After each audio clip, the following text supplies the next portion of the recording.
Yeah, I see him. He's always on there. I forget his name. Oh, Boone. Jim Boone, yeah. He's really good. Yeah. He was at the fights last night. All right, y'all already know who these people are. Coach. This is Coach Schwartz. This is JP. You're going to see me in a second. I'm going to hand this over. Dougie Fisher. Dougie Fisher, what's up? What's up, folks? Yeah, Shouts out to Tino Avila. Nice. Tom Loeffler gave me this shirt this morning. Courtesy of Tom Loeffler. Yeah, repping Kazakhstan. Hey, check out the previous Periscope. Dougie had a great interview with Tom, and Tom gave Coach the official Triple G, the Summit, Big Bear, preparing for the Canelo fight. That was nice of Tom. So Tom talked about, you know, what's up with Golovkin's camp. Talked about the Superfly card. Talked about Usyk versus Marco Huck in Germany. Part of the World Boxing Super Series. Murat Gassiev, who isn't his fighter, I think, but he trains with Abel, so he's kind of part of that family. You know, trains up in Big Bear with Abel Sanchez. Mike Perez. That's a K2 fighter. Yeah. Oh, and the kid Ryan Martin, right? Yeah. Being on the that's sort of being on the Triple G Canelo undercard. Did he talk about that on camera, or was that off camera? Am I getting confused? Yeah, you might have talked about that off camera, but Ryan Martin they're trying to build, and he's a really good young fighter that they're associated with. So. Lightweight out of Ohio, so you know he's cool. If you guys have a chance, we'll upload it on YouTube. You can watch it on Periscope or YouTube. I'll put it in my mailbag. Dougie's going to put it in his mailbag. He did about 20 or 25 minutes with Tom Loeffler. And now Coach is here. And I have questions, and I had people calling me. They said, Doug's got to be arrested. Nobody can know as much as Doug. You got to call the government and have him come investigate his brain. No, Dougie, it was pretty. I had a good Saturday last Saturday. It was pretty. I got 100. So we got people logging on. If you guys have questions. Sunday? What did I say? Saturday. I did? Coach is going to go through the routine here with Dougie, but if you have questions, write them in on Periscope. Lomachenko last night, Clarissa Shields Friday night, Soto Carras, and Herrera had a great fight Friday night. So write in with your questions, and I'll let Coach start. And Amir Khan. And Amir Khan that is so had a fight of his own. That is incredible. How can the woman go for this little tiny guy to this huge guy? We got to do some kind of investigation on her.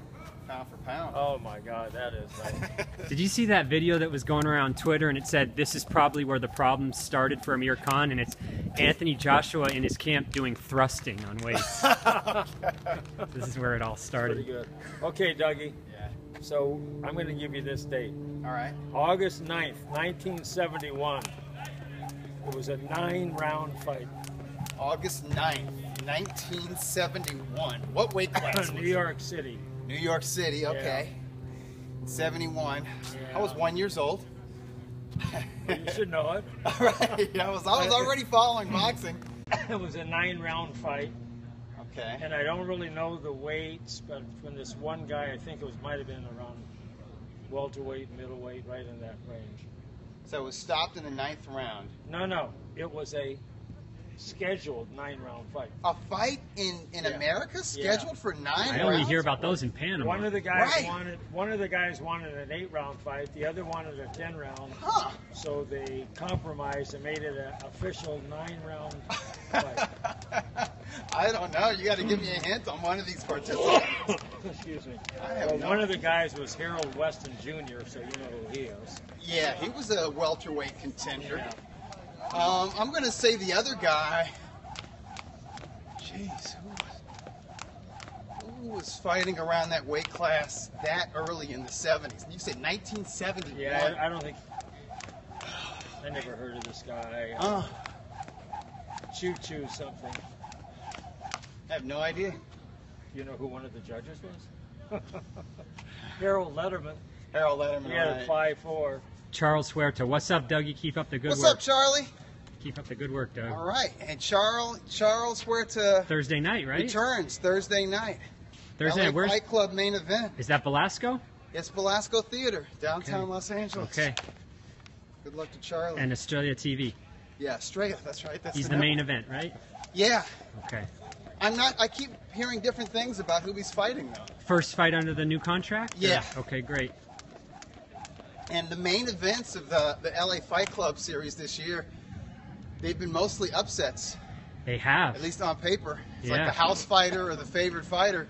getting knocked out. Oh man, we were at was it Roger Gutierrez, the kid from Venezuela they brought in, and yeah, they brought some guy undefeated from Venezuela, put him in there with Rene Alvarado. Alvarado's a beast. Yeah.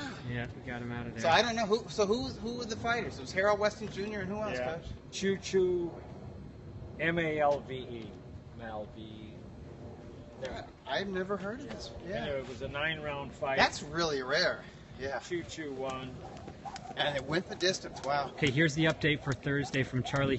Charles Huerta is fighting Miguel Gonzalez. 21-2 record. Wow. That's your main event Nice. Thursday night. So guys, tune in. Go Charlie. Tune in. Maywood represent. Maywood Boxing Club. Tune in. What was the first really big upset at LA Live?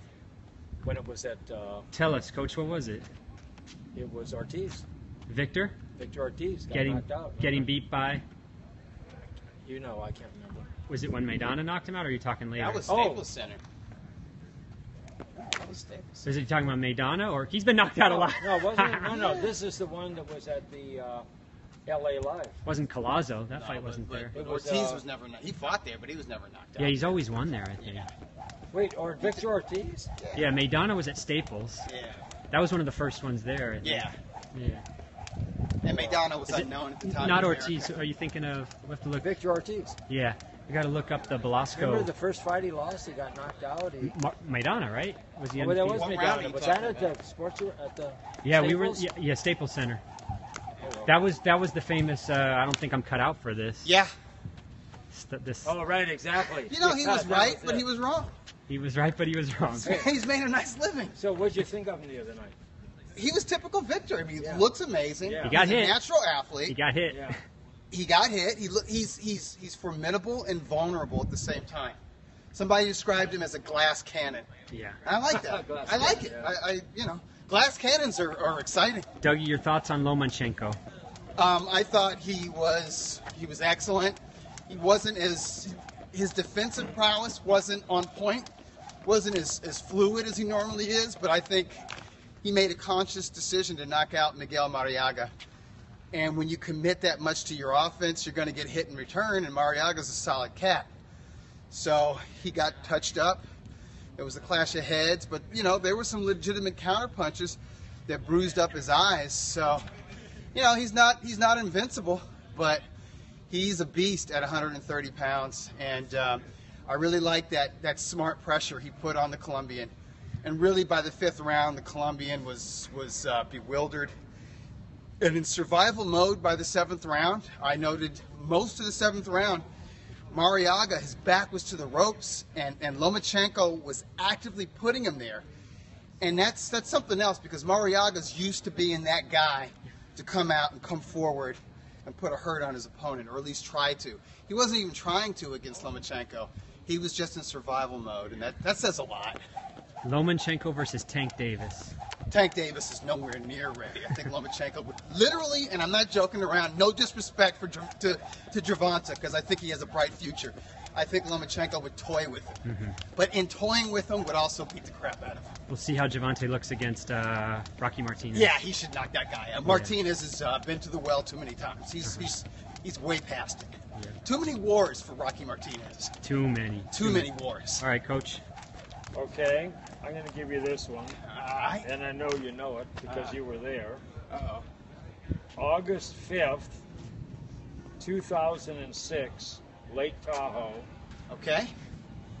August 5th, 2006? Yeah. Lake Tahoe. Okay. This was an outdoor fight. Yeah. Two brothers co-headlined, right? Yeah. So in the main event, it was Juan Manuel Marquez, who just retired, I think. Yeah. Props to him. He's going into the Hall of Fame. And he was fighting a tough guy from Thailand named Churtsak Jondang. Yeah. And what a fight. Because that Thai guy's a beast.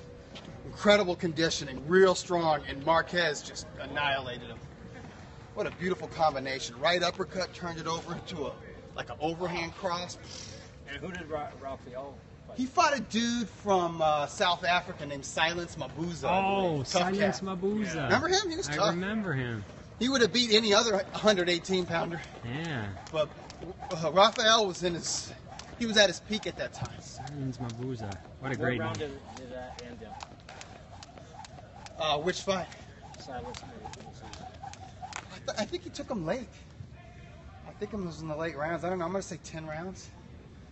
And oh, really? Okay. And then the same thing, about 6 or 7 for Marquez John Dang. And who fought for their first world title victory that same night in a different? That was Edwin Valero in Panama. He lifted the WBA 130-pound belt from what was that cat's name? Man, he was a monster. God, he was a tough guy. Mosquera. Yeah, Vicente Mosquera. Jesus Christ. What a dogfight. Yeah. That's the most amazing performance ever, because Valero had won his first 18 bouts in the first round. 18 consecutive first-round knockouts, and then his 19th bout, he actually goes into the second round. But he never fought into the third round. So, like, maybe if he won his first world title by first or second round knockout, it's like, okay, that's the only way he could win it, because he's not used to going more than 5 or 6 rounds, right? But in this fight, he goes into, not only does he go into the third round, he gets cut and he gets dropped in the third round. And then he gets up and he gets better each consecutive round. That fight answered every question I had about Valero's chin and about his heart and resolve. That just let me know, okay, this dude, forget about it.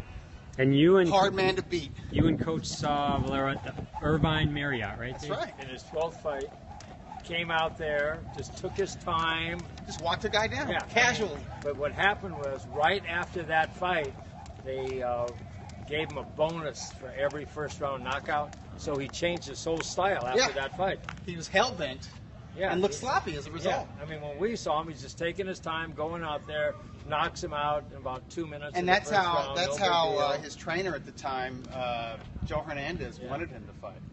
Handsome Joe. Handsome Joe. I almost said Handsome Joe Hernandez. Dougie, should Herrera and Sotocross rematch? What was that? Should Herrera and Sotocross rematch?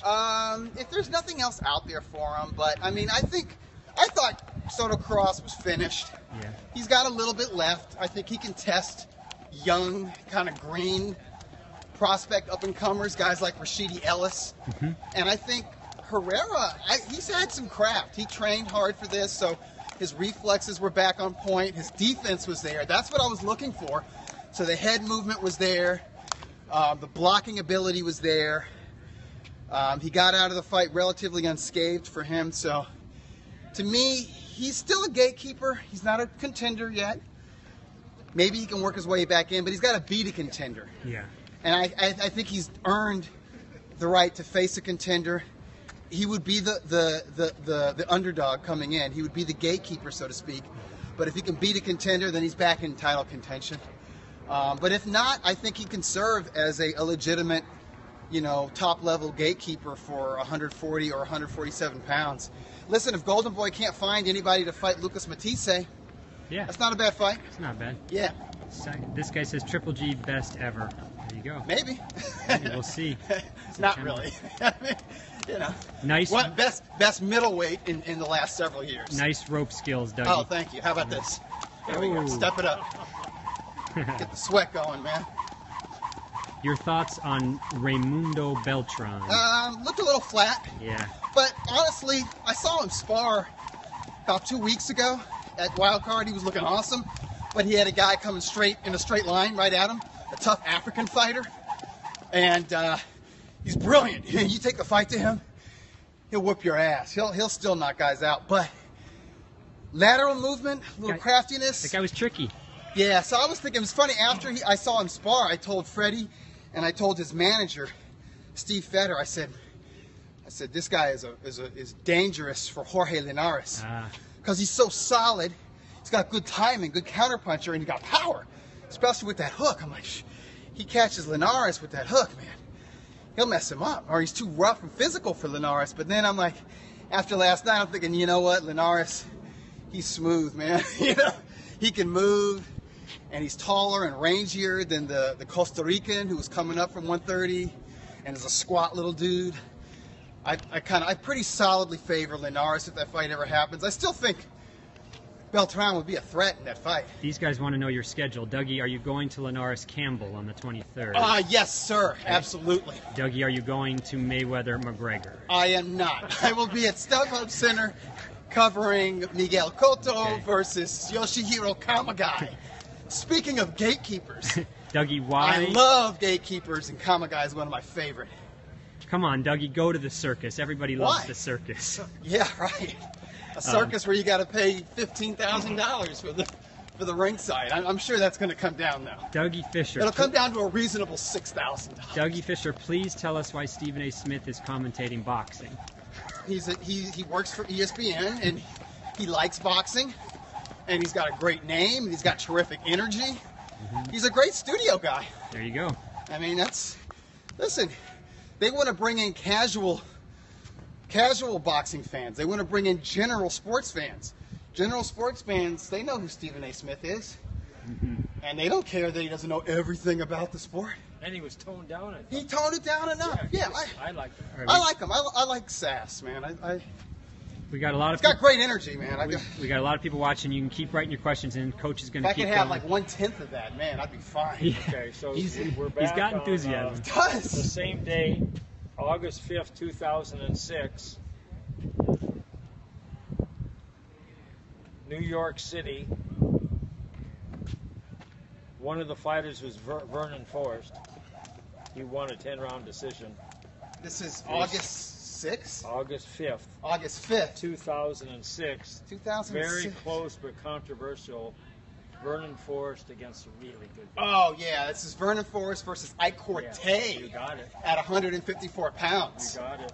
Dougie, yeah, and Ike walked him down with the jab, and I think Forrest kind of backed up the whole fight and looked for his spots. Got a couple. And I'm going to give you the same night. I forgot that fight was controversial. Got a couple Mikey Garcia fans in a row here. Mikey versus. Do you think Mikey or what is the question? Is Mikey a threat to Loma? Hell yeah. Okay. Mikey's big. Is Linares and he's got good timing and he's a good counterpuncher. Oh, the question is Mikey more of a threat than Linares? Who's a bigger threat to Loma? Oh, it's hard to say, you know, because generally the Achilles heel for Linares is getting roughed up. It's getting cut or getting clipped and knocked out. And I don't think coming up to 135, Lomachenko is going to have one-hitter quitter power. Right. I don't know. I mean, I think style-wise, actually Linares might be more difficult for Loma because he's fast and fluid and he moves and has the angles just like Loma does, whereas Mikey's more flat-footed. Mm-hmm. Mikey's not totally stationary, but he's a bit flat-footed. And I'm thinking if Lomachenko, if he goes into hummingbird mode and he's kind of in and out and he's not trying to knock a guy out, I think he kind of gives Mikey fits. A little bit, I do. I kind of...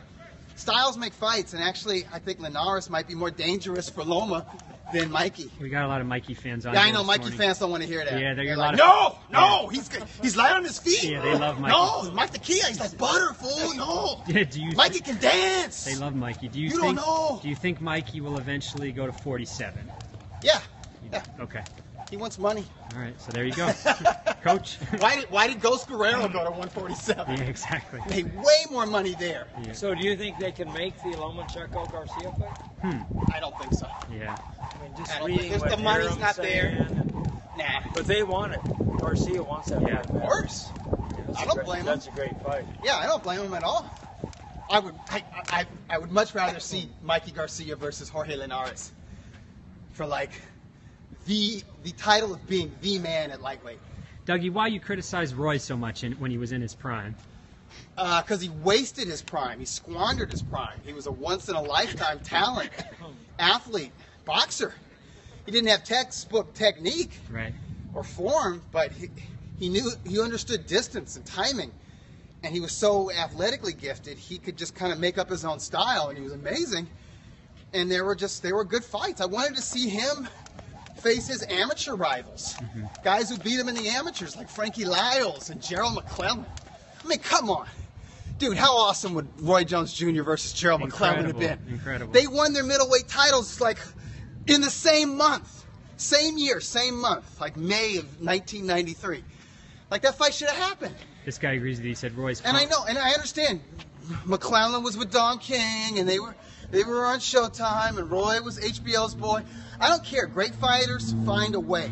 Pernell Whitaker found a way to fight Julio Cesar Chavez. He just said, fuck it.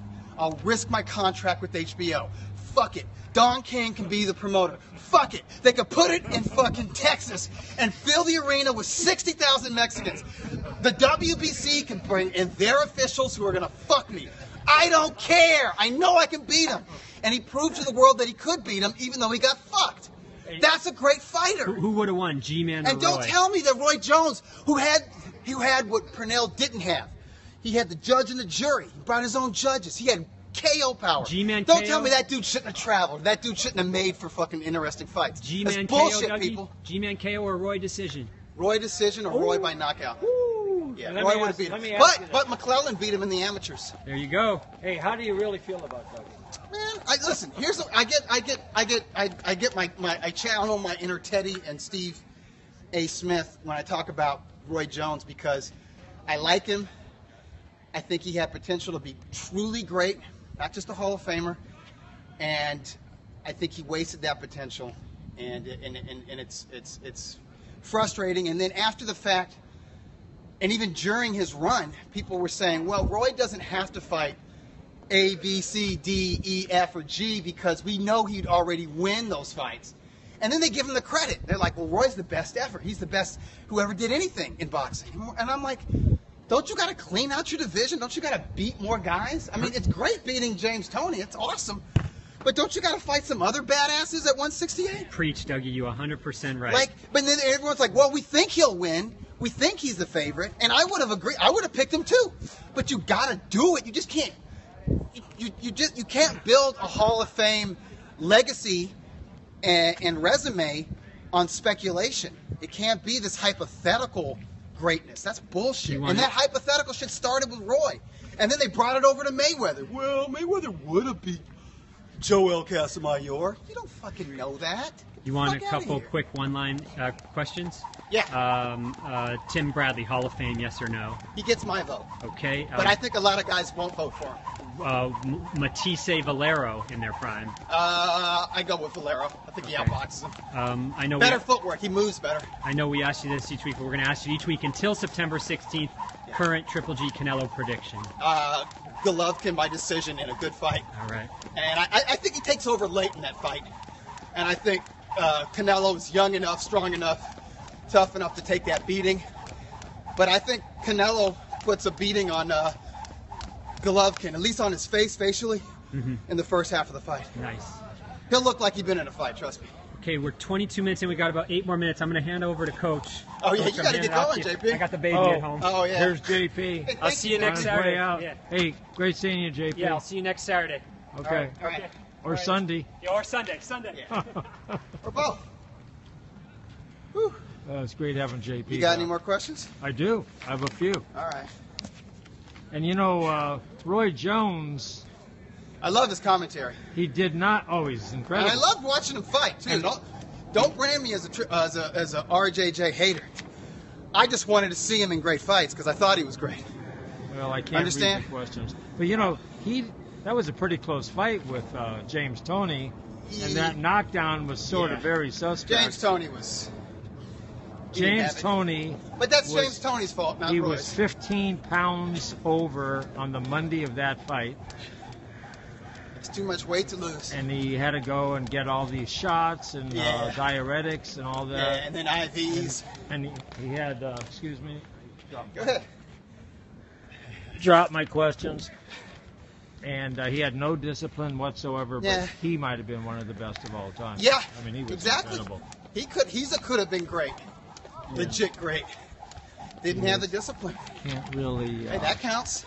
This sun is not. Okay, I got you here. Oh, you want me to move kind of more? No, I just want to keep you in here, and I That's can't good really exercise, trying to move read the laterally when questions. you're doing the jump rope. Okay, so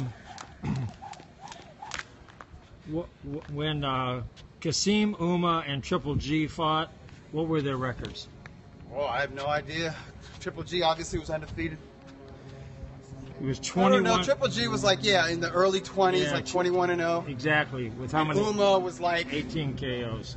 Uma was probably something like 25-7. Yeah, exactly. 27-7-1. All right, not bad. Okay, it's 2 off. Close. And where was that fight? Panama. Right. At what arena? The Roberto Duran Arena. And I was one of the few U.S. boxing writers to have that fight on my radar, and I wrote about it.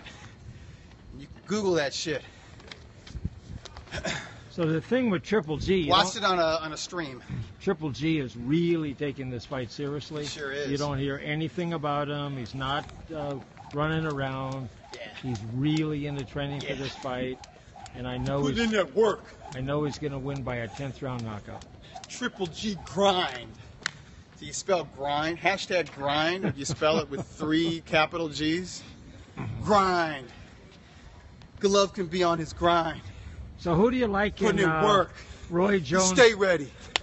Easy work. Oh, excuse me. Who do you like in Triple G, Roy Jones at 160? I think Roy Jones could outmaneuver him. Just be fair. Roy Jones would fight Triple G the same way Daniel Jacobs fought him, because Golovkin hits hard enough to dent Roy Jones's chin. Yeah. So when Roy was in with a real hard ass, a tough guy like Tony or Bernard Hopkins, his feet were just as fast as his hands. He became mobile, and he basically power pot shot his way to a decision. I think that's what he would do against Triple G. I think Triple G's got the chin to handle Roy Jones's power. There's a question. I can't read it. Let me mean, ask Jorge you this. Castro took on a young Roy Jones. And Castro, great chin. Wasn't stopped until he was all the way up to cruiserweight, you know? And he had no business fighting even at middleweight where he won a title. But, Castro had a lot of experience, a lot of pro fights, and he kind of got in Roy's ass a little bit. I never forgot that. I could almost read that. But I couldn't. Let me ask you, what do you think about Clarissa Shields the other night? I thought she looked excellent. I haven't been impressed with her. Her first 3 pro fights, I was like, she's just bigger and younger, you know what I mean? And these women that they're finding for her. But against Adler, she looked sharp. She looked really well conditioned. She looked dialed in. Mentally, she was focused. She was accurate. The speed was there. I liked her combinations. I loved her jab. She was, for the first time, in a very short pro career, I'm not dissing her. Her 4th pro bout, I'll put it that way, was her best. Yeah, it was good. It was entertaining. The other girl had nothing. Oh. 0. They should have pulled the plug after 2 rounds. Come on. And they said she was 30 years old. I'm like, wow. I don't know about all that. 30 years ago. Yeah. She had nothing, but it was good. It was really good. Anyway, the Lomachenko, I really like that guy. He's a bad. He's funny. I see a lot of criticism for him. I got Mike Coppinger, the senior writer at ringtv.com, saying Rigondo beats him. He says Guillermo Rigondeaux takes care of biz versus Vasyl Lomachenko, especially after last night. But that's who he might fight next. Well, good. That would be great. I'd love to see that fight. It'll shut the cult of Rigo up. I mean, I just don't want to hear this shit about how old he was and how small he was after Loma taps that ass, but whatever. It's all good. So did you work out this week at all, Dougie? Just a little bit. Yeah. Just a little bit. You're jump I go for long walks with the dog. That's good. That's great exercise. Yeah. But your jump roping is very good. Oh, thank you. Your brain is incredible. Good sweat, man. It's a good way to get the blood circulating. Anyway, it was we had Tom Loeffler on today. Thank you, Tom. Thanks Chris Van Heerden wasn't on camera, but he Yeah. was running like 80 laps. Yeah. I don't know, at 6-minute mile pace at least.